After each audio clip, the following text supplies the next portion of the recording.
Hello, everybody. This is the Real Estate Zone. I'm Ken Finch, FRI CPM broker with LePage Signature. And today we've got our guest, Natalka Falcomer. Natalka is JD and CLO of Groundworks law firm. She's Executive Vice President of Corporate Development at Chestnut Park Real Estate Brokerage. Natalka is deeply entrenched in the real estate realm with experience in law, sales, corporate development, and management. Natalka was named Canada's top 100 elite women in real estate by the Real Estate Professional magazine in 2016-2018. Natalka has also won several awards from the Real Estate Institute of Canada and is also on the National Board of Directors. Natalka is a highly sought after public speaker and at such events as Real Leasing, Springfest, and the Real Estate Forum. So Natalka, welcome. Oh, thank you so much. That was a mouthful, wasn't it? So early in the morning. Yeah. So yeah, it's a mouthful. It is. So yeah, and we also served on the Toronto chapter board for the Real Estate Institute of Canada several years ago. So it's good to connect and see how things are. So our topic today are legal issues and COVID-19, because, you know, as we all know, things have definitely changed. Q1 in 2020 was a great start to the year for real estate and sales and leasing. And obviously the industry has turned upside down. So yeah, what can you say about anything that you've experienced lately? Oh, geez, where to start? Do you want to talk about the residential side or the commercial side first? Yeah, let's start off with the residential. Okay. How to even think about this. So I'm going to assume the majority of our audience are realtors. Okay, so let's talk a little bit from the realtor's perspective, what was going bump in the night. Then let's talk about the legal realm and how those two things actually fit together. So COVID-19 hit, and it was essentially, oh my God, will our deals actually close? The ones that are already in the hamper, deals signed, etc. That was the first phase of, can these deals close?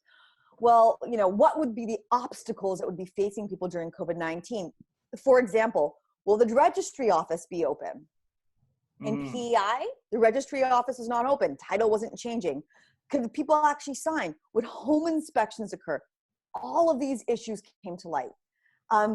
What we saw from the real estate perspective is that agents on buy and sell side that had deals that were consummated that would be closing in April, they came together and tried to either do extensions or push up the date as well.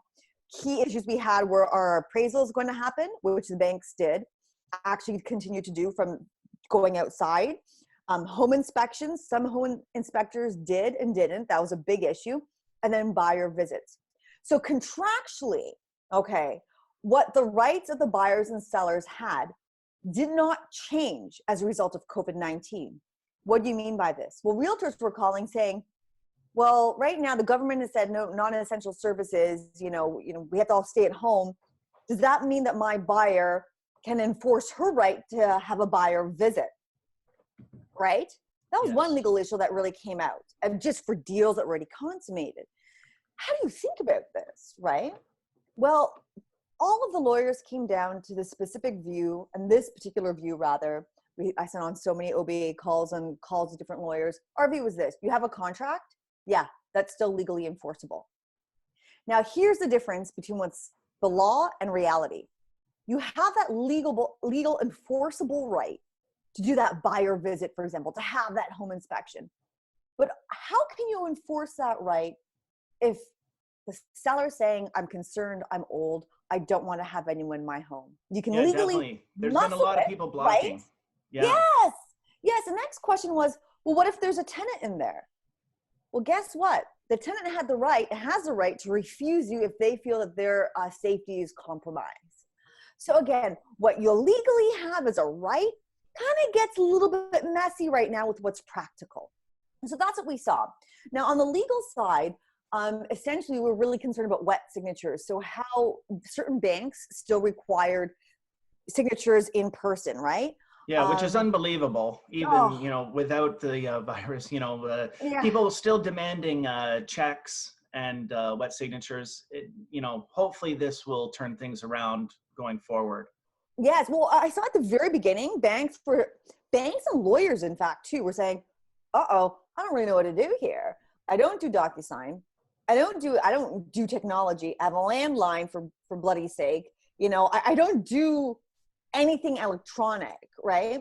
Now it's layered now with a little bit of more complexity, because lawyers are required by the Law Society to do certain things in person, and it can't be DocuSign, like verifying ID, affidavits, like notarizing, all those type of things require in person, which is part of the actual deal. So that's where a lot of real estate agents or lawyers rather are getting really nervous, because how do you do this? So we literally saw lawyers meeting people, placing documents down on a park bench, walking back 7 feet, someone signing it, they walk back. So there are all of these workarounds. Now the Law Society is pushing towards a fully electronic type of process. The next part was, again, of course, the banks. What are the banks going to do? How can we wire funds? Now, from a lawyer's perspective, there's a lot more complexity than what a realtor has to go through, because it has to do with how the Law Society requires us to document deposits and like get slips. It's a bit more of a process that we don't have to get into, but the lawyers are facing a lot more complexity. Now I think we're fine. Okay. Yeah, that's We've ironed out those kinks, right? So the big concern that we had, and we're going to talk about those clauses, right, was, okay, can our deals close? Well, guess what? Deals are closing. The land registry, Jeffrey Lem, the director of land titles, said, we are not closing. Title can still be exchanged. We can still go through the process. Lawyers are now saying, we're not closing. We can still go through the process. Banks are now saying, we're not closing. We can still go through the process. So all of those concerns, I think, are being mitigated right now. So Ken, in preparation for today, one of the big questions that you had was COVID clauses. Yes. Right? Yeah, okay. which is extremely important now. As per the, we'll get the lawyer's opinion. Okay.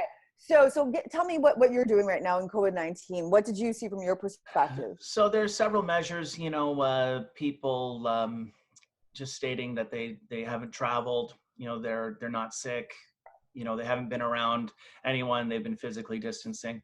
So, you know, I've seen quite a few different measures that have been. But those aren't clauses in your. But that's not your agreement of purchase and sale clauses. No, just you know, when scheduling viewings and you know, getting people to sign affidavits.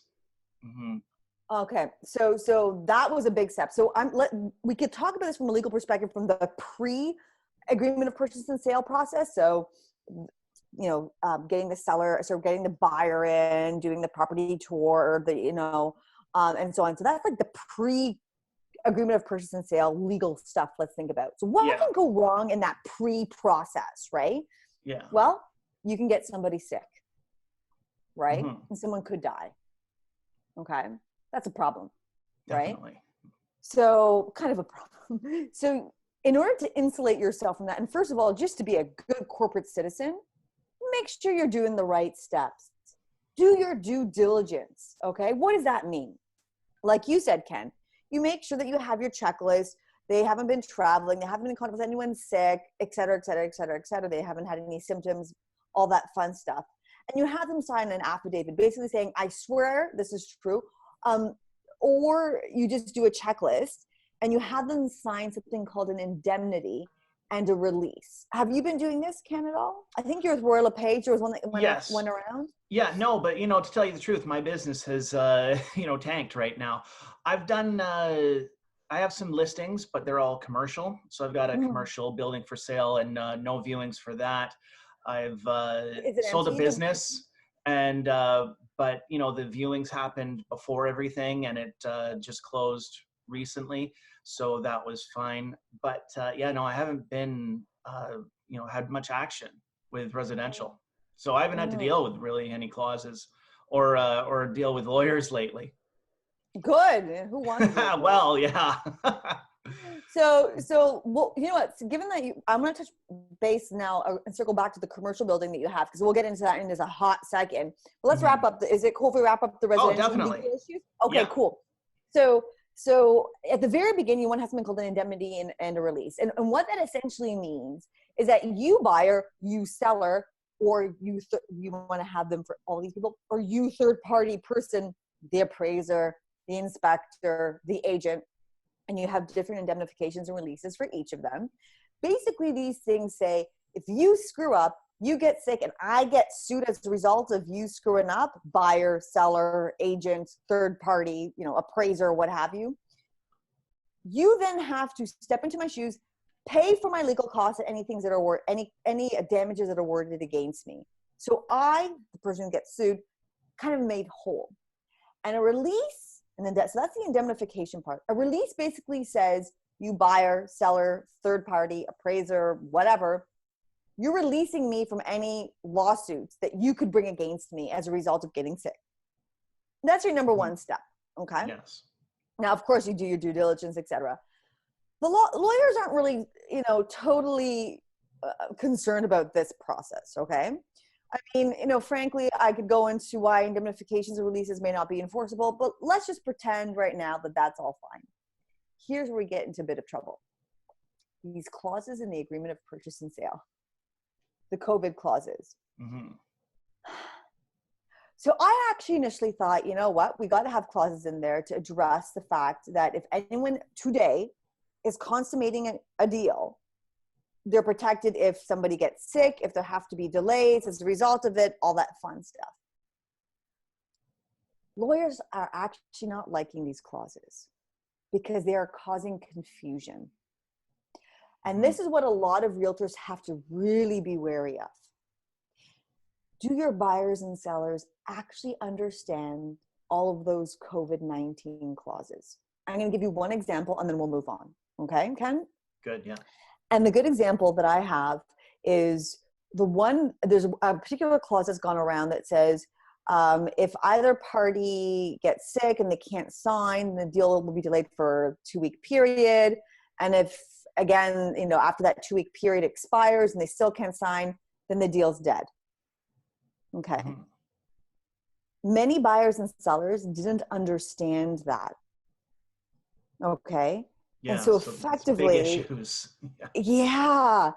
they didn't understand it. Now, a recent case came out from Alberta, and this is very important for realtors to think about, that essentially said realtors have to understand and have to convey the implications of those clauses to their clients, or else they can be held also negligent if the deal doesn't close. And the buyer, the realtors have to explain everything to their clients. And you got it. And many clients are signing these things, and agents are kind of throwing these clauses in as a safe file without really reading them or understanding them. And people turn around saying, I agree to that. Huge issue, Ken, I'm sure you could imagine, right? So be very careful when using this, and so that your clients understand the implications. Now, given the fact that I said earlier, lawyers are still transacting, they're fine. Banks, they're fine. Maybe we're a little bit slower, but still fine. Realtors, we're still doing business. Everyone, land title, still working. The registry office is still operating. Given that everyone, the key players are all operating, why do you need these COVID clauses? Everyone's still operating. Yeah, definitely. Right? Now, I suppose they, earlier they were scared. They thought, they wouldn't be able to move forward. They didn't think things would be open. But in Ontario, it's pretty much business as usual because real estate, it's considered an essential service. People have to move, but I guess people are just trying to be more cautious and, protect themselves. But in fact, some are, hurting themselves and their clients. Certainly. So essentially, what the legal position is, we don't like these clauses. They cause more confusion than ever. Unfortunately, a lot of the terminology within these clauses are not well defined, which causes even more confusion. I won't get into the nitty gritty of it, but effectively right now, if anyone's getting into an agreement of purchase and sale, make sure they give themselves enough time for the close, make sure they're very well prepared, make sure as a buyer agent or a seller agent that you are clearly conveying the whole gamut of risks. Someone gets sick, it has to be delayed, so on and so forth. So, perhaps again, another issue may be that in fact, a buyer may not get financing. So if you're representing a buyer, I strongly recommend having the condition of financing in place as well. Yeah, that's one of the biggest problems I've seen, because a lot of people are, they're getting laid off. And if you're Yeah. not employed, that's a big problem with the lender. So Yeah, yeah, you got that's, it. You got it. You got it. It's changing quickly. So any questions, Ken? Like anything you want to chat on those points? no, that's good, because yeah, no, with as far as residential business for myself, I've had a few people contact me, and they're looking for deals. They think the market has crashed, but we just had the numbers come out for the first 17 days of April, and prices are only down about 1.5% Yeah. from year over year. Yeah. The sales volume is down 69%, but there's also a lot less buyers. So we're still fairly stable in the real estate market. It's more, I would say it's more of a buyer's market, because if anything is listed right now for sale, there's obviously a reason. And I'm not saying people are desperate if they're selling now, but there's typically some outstanding reason where they have to sell. But I haven't really found any fire sales. So Me too. and we're not it's difficult to get in as well. Some people aren't even allowing viewings. It's just virtual tours. And buying a $1 million asset, when you're not able to inspect it, it doesn't really work out. So it's I've dealt with a lot more commercial deals. So yeah, I've had one commercial deal fall apart. It was a restaurant lease in Toronto. So AAA location. The Oh everything was God. confirmed before Yeah. the whole meltdown here. And so then they deposit was paid, closing date was coming up, and they said, look, we're backing out, we need the deposit back. But the landlord's lawyer, I was representing the landlord, and his lawyer said, definitely not. We're keeping the deposit. We're gonna implement some legal action, and they're responsible, because the tenant, no one in their right mind would open up a restaurant now. It was closing April 1st, and so there was a couple months of renovations that were supposed to happen, but who knows when everything will be, when we'll be past everything. So they backed out, and it's in the lawyer's hands now.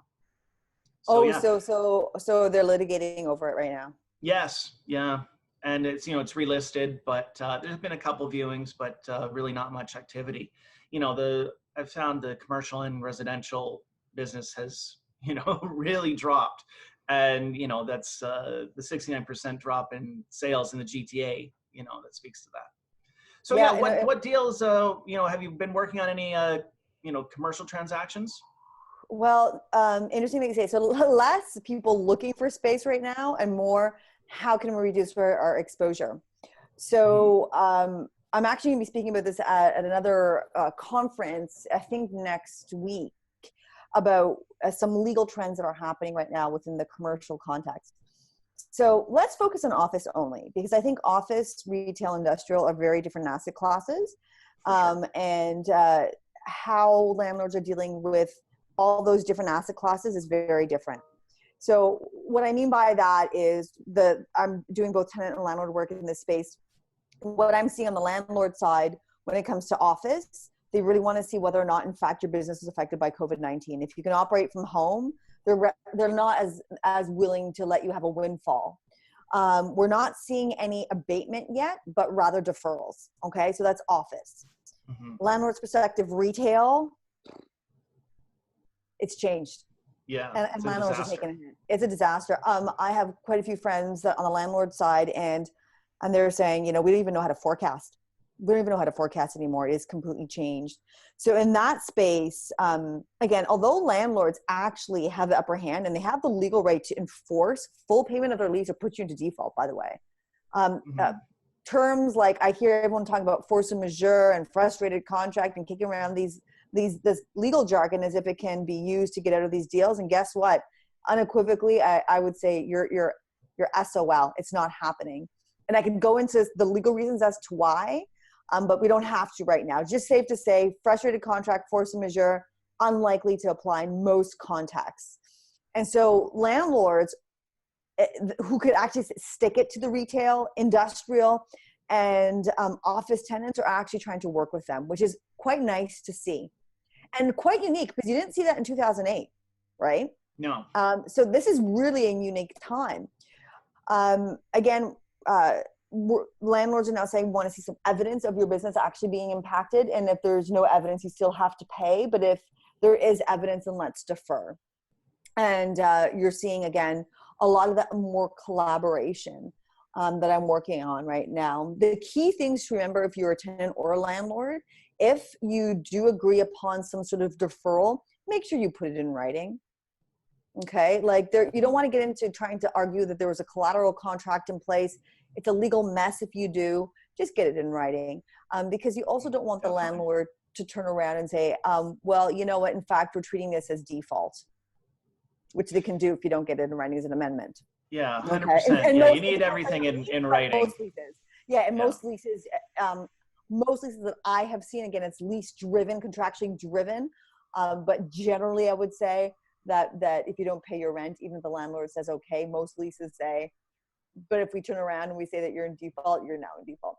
Got to be a little bit careful on that. Yeah, no, there's definitely a lot of vacancies coming up, and that have, they're already here. So yeah, there's going to be quite a few restaurants available, restaurant spaces. Yeah, and that's so sad because I feel like that was just really the backbone and what made Toronto so special, specifically in Canada. We had so many, it's not just big box, it's a variety, right? And Schultz from Starbucks, his new mission right now is to save the small restaurants because they're the ones that constituted the majority of the places we love to go eat and hang out and be, etc. It's quite sad. Doing a lot of pro bono work as well in that space. That's good. That's good to hear because they're in trouble. Retail, restaurants, it's a big issue right now. People can't afford the rent. The independent businesses, the franchises are still, having a hard time, but independent businesses, it's hurting. They can't afford the rent, obviously. Absolutely. So it's quite sad to see, of course, right? Mm-hmm. Anything, but that's what I'm seeing on my end. No deals. People are trying to back out of offer to leases. That's getting a little bit messy right now. There's also a lawsuit happening, class action suit in Quebec, and I think it's out in BC, where a lot of people are now suing the insurance companies, saying that in fact, like you had insured us for this precise situation, and now you're refusing to insure and provide proceeds. So that'll be interesting to see how that plays out, because a lot of landlords I'm seeing are saying, well, tenant, you have business interruption insurance. Why are you looking to us for any rent abatement? That's what the insurance is for. Mm-hmm. Now the insurers are saying, absolutely not. We're not paying this out. We'll go bankrupt if we do. Yeah, that's trying to get out of it. That's the discussion I've had with a lot of landlords, just talking to landlords and tenants about the business interruption insurance. And everyone that I've spoken to, their insurance doesn't specifically cover this situation. So there's no available claim. So it's they're trying to negotiate, the tenants and landlords. What I've seen lately is they're just trying to defer payments or stop mortgage payments, which commercial mortgages, that's not really happening. So with residential, people are getting funding from the government. There's this $2,000 a month. And if a couple that owns a house, if they're both able to get that, then mortgage payments aren't a problem. And also if you can, make interest only payments for your mortgage, that'll help. But the banks will only allow this for so long. And, who knows how long the government is going to keep providing this funding. So that's why the real estate market for the residential side hasn't really changed. But, if this continues, then, there could be quite a few defaults with, residential mortgages as well. What are you predicting? What are you thinking? Well, it all depends on how long COVID-19 is going to last, how long it takes to get the vaccine. If the government stops funding these benefit programs, then, we're going to see a lot of defaults. And so, but, so it's hard to say. So if the government keeps funding, then I don't see being a problem at all. Maybe the prices will stay flat from last year, maybe go down slightly, but they went up quite a bit, as I mentioned earlier, in January, February, March. So it was a strong year. There's still demand for real estate. One other aspect that's affecting the residential market are there's immigration has stopped. Right. So That's so huge. that's Huge, so huge. that's a big problem because there's a lot of people moving into Canada, and most are coming into the GTA, or a big majority, Right. and so that's been driving the market. And even migration. People aren't moving right now. Everybody is safe at home. So plans have changed for a lot of Right. people. So that's affected things definitely, and that's what's been driving the demand for housing in the GTA is a lot of this immigration migration. So with that stopped, that's why it's I believe it's just going to flatten out for this year. We'll see how things go. At the end of the year, though, there might be a surge in transactions, but some people might still just put it off. For a year or two. The plans are changing for everybody. Yeah. Yeah. I would say that's like very, very much to the case right now. Any predictions just as far as when it comes to the commercial side now? Like, for example, where everyone's debating, will office space effectively be dead? People are going to want to be distancing. They're not going to want to be in a cubicle with their coworkers anymore. A lot of companies are saying, hey, we can actually operate from home and people are productive from home. What do you think? So I don't really think it's going to change much, because I know a lot of employers that have, they don't like people working from home. I've heard Stigma? people are a lot less productive at But home. that's not true. Yeah, That's now coming out that it's not true. yeah. And in fact, Well, it's more. yeah. That's just what I've heard from people. From some business owners that have had some people work at home. They've compared working at home to working in the office, and it's just a better environment for their employees. So I work from home mostly, but I'm self-employed, so working in real estate transactions. I do a mix of commercial and residential. I also do deal with investments in the exempt market, real estate investments. So I have to have my own discipline and and work from home. So it doesn't matter for quite a few people, but I think the office space is going to be fine. I don't think there's going to be too much of a vacancy, or people, companies downsizing, because there was a shortage, or there wasn't really a surplus of office space.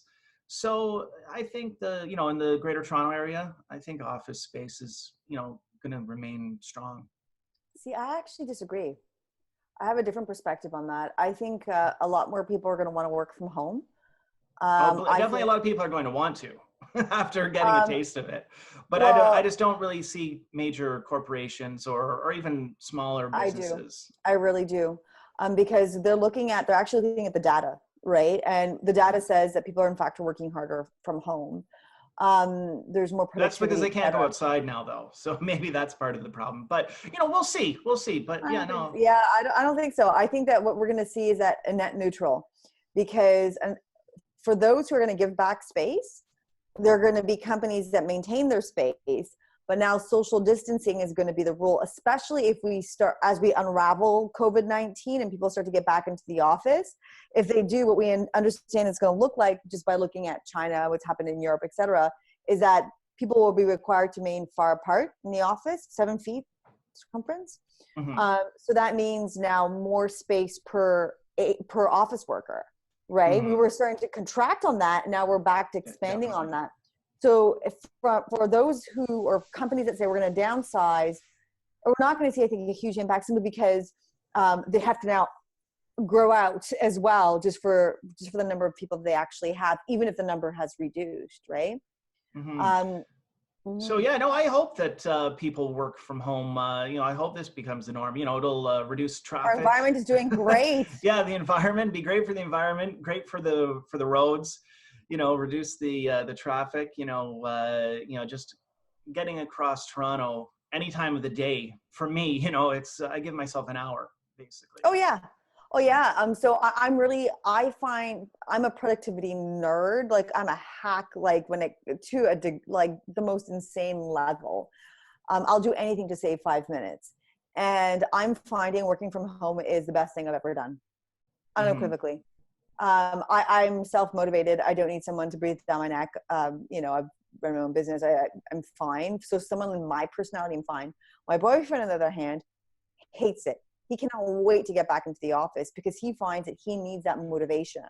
Like someone sort of breathing down his neck. Social interaction as well. Yeah. That's really nice to be able to, you know, talk to people. No, for me, I'm the opposite. I love it. I'm like, I got things to do. I don't care about your cat. But like I'm joking. But like for me, I actually prefer this because again, given the nature of my work, I find I'm connecting with friends more than ever. I find, and actually a lot of the agents that turn to us, we're encouraging them, have these meetups, have this stuff. And those that are leveraging the technology around them are having more relationships and more deeper relationships with their clients than, for example, how they were operating beforehand. Because if you think about it, to schedule a lunch, to get the spot, and things pop up, it's a hassle. And oftentimes times are thwarted because you have to give that buffer for travel. Now it's like hop on a Zoom call. So a lot of the agents with Chestnut Park, what I've encouraged them to do is order Uber Eats for your colleague, your friend, or your client, right? Yeah, that's a good suggestion. Their Uber Eats, your Uber Eats, you order for them. Theirs comes, yours comes, and then now you have a great Zoom lunch, right? Yeah, no, that's fantastic. Fantastic idea. Yeah, so there's so many creative ways to stay connected and on top of things with people. Oh, definitely. You know, because, you know, my office, LePage signature. So, you know, I'm not always able to attend the meetings, but the broker of record, Chris Slidham, you know, now he's like a TV star. He does at least three webinars a week. And so it's great. So, you know, I'm able to, you know, participate more, you know, just the, there's, you know, training, market updates, you know, he has guest speakers on. So it's been fantastic. So, you know, and I suggested that several years ago, you know, why don't we get this online? Because it's, you know, just the time to, you know, battle through traffic and, you know, just, you know, get to the office for a weekly sales meeting. Yeah. It's, oh my goodness. Yeah. It's the parking at the shops at Don Mills. It's non-existent. You have to go to the multi-level parking garage there. But yeah, so no, I think that's there'll be some good things to come of this. You know, some good advancement. You know, the checks for landlords and certified checks for deposits. You know, I really couldn't believe that, you know, in 2020 we were doing this and this was the standard. So I'm glad that, you know, we're moving to, you know, digital signatures. I've been using them for years. I believe I was the first one in my office to use them. You know, when as soon as I just saw a message through the Toronto Real Estate Board that it was available, and I started using them immediately. And it's great. You know, it is nice to get in front of your client, you know, you physically meet, sign papers, but, you know, just again, battling through traffic, you know, if you have other things to do in the day, you know, it's best if you don't have to spend half of it, you know, just meeting up to sign a few, you know, a couple initials for some changes. You know, I think that productivity, so millennials are less inclined to meet and more adaptable to technology. So I think our generation is going to really drive a lot of this change on a more permanent basis. And I hate to have to do this, but I actually do have another call in about 10 minutes. Oh yeah, so no, not a problem at all. Yeah, so we're good. Wrap up on anything else that you want to talk about, or how about this? No. What's one COVID-19 habit that you intend to keep? Definitely more video meetings. So I've actually done that in the past. Last year, I had a little video meeting because a good friend in Vancouver, a good friend in Montreal. I'm in Oakville, just outside of Toronto. And so I thought, you know what, let's just get a video going. You know, it was a birthday, I believe. And so I just thought, you know, get together with some friends. So I have done that, but in the past, but it's something that people are a bit more willing and open to do, because some people, they thought, you know, that it would be silly or a waste of time or something, but just on, you know, something more personal, that's something that I want to do just to connect with friends. You know, I've got friends in the UK and France, so it's nice to be able to, you know, spend time with them. And the video is so much more dynamic than a Oh phone yeah, call. couldn't Yeah. agree more. I'm gonna do the So same. And yeah. So I what? think Yeah. What are you another gonna thing, do? I'm not gonna belong to a gym anymore. Cutting it Yeah. out. Cutting it out. I bought my, if you could see, I'm gonna lean over. There's a bike right in the back there. I bought a Yes. trainer and I do my cycling and my weights at home.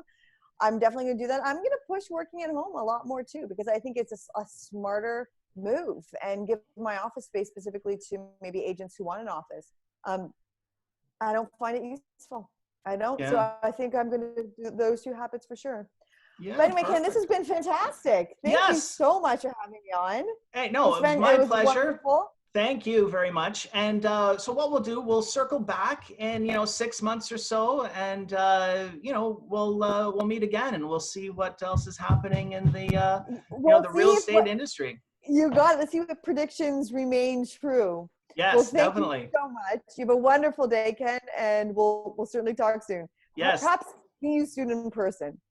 hopefully. Yes. All right. Bye now. Thanks. You Enjoy are your in the real Friday. estate zone. Thank you.